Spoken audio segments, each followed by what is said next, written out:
now we are ready for the finishing process. So before we can cut it off the loom, you can go ahead and take the pickup stick out.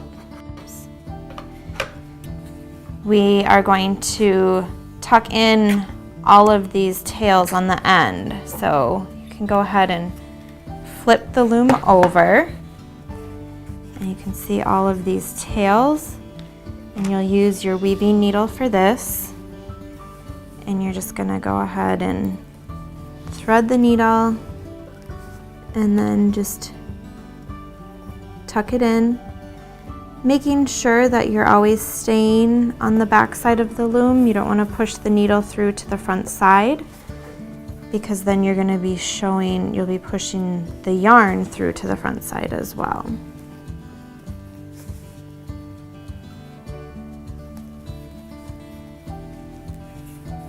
So you'll do that for all of the pieces of yarn, and then you can go ahead and snip the ends. For the roving, this is even easier than tucking in the yarn, because you just want to look for a warp yarn that you can just kind of lift up, and you're just shoving it in, tucking it in, just so that it's in a place where it feels secure.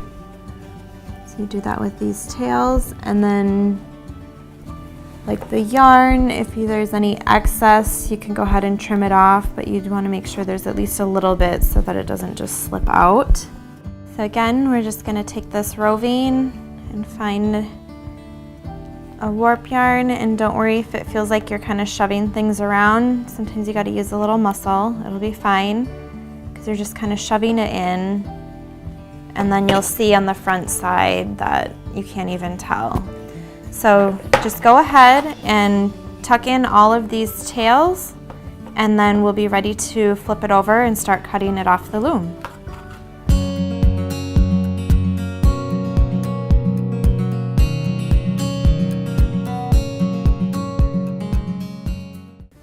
So now we've got all of our tails tucked in, except for there's a few on the top. Sometimes because it's so close to this top beam, it's just hard to do the tucking, so we will do that once we take it off the loom.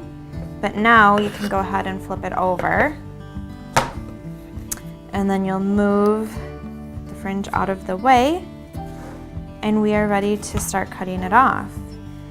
And so with this, you want to cut and tie as you go. It just makes it easier, and then you're also at less risk of things falling off. And so for me, I like to cut and tie 3 at a time, and I do an overhand knot. And so sometimes I kind of just scrunch that up to make sure this gets nice and tight, and then just tie that in a knot, and then you just trim the ends off. So we'll do 3 at a time.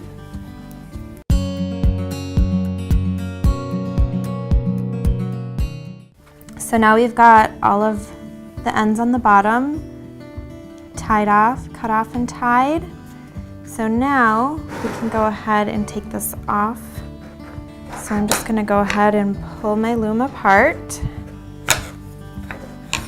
Set this off to the side, and then because there's this little lip on the teeth, you'll just want to gently pull it off like that, so you've got that card still in there. And then this is also a good time to get those last couple tails tucked in.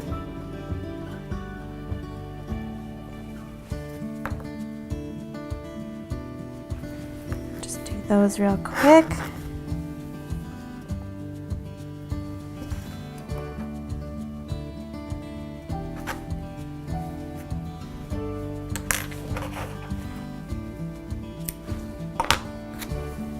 And then the roving end.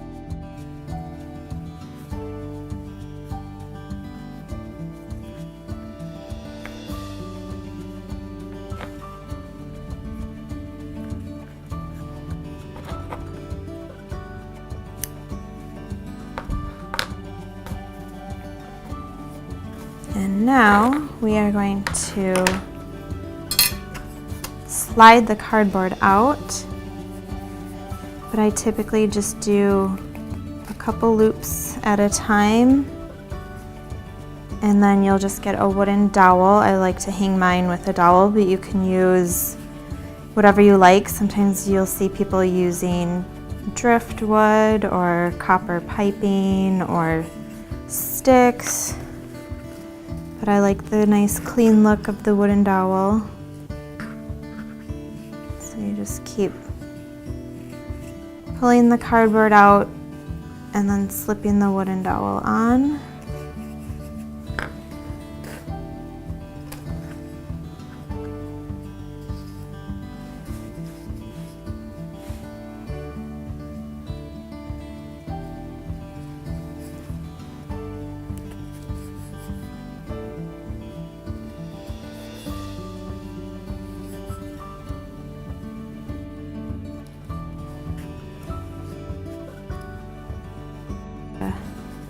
Kind of manipulate it a little bit, make sure everything's all nice and even, and then you are finished. And if you want also the fringe on the bottom, it can be a little uneven, and you can just take a scissors and kind of trim it down if you want to make it more even.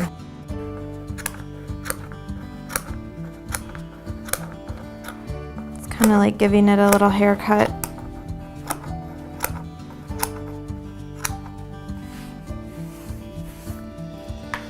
And then voila. So now we've got two samples, the same weaving, different color variations. Now that we've got our weaving finished and off the loom, you can go ahead and use these different techniques to create your own weaving. So it's good that's why I sketched this out. It's always good to have a plan of what you're going to make sure you've got the room on the loom to create it. And just to go over what we did plain weave with regular yarn and roving, and then we did the sumac with the regular yarn, and we did it again with the roving. We did some triangle shapes and loops, or it's also known as the pile weave, and then to finish it off on the bottom we did the raya fringe. Thanks so much for watching. If there's anything else you'd like to learn or would like me to share with you, please leave it in the comments below. See you next time.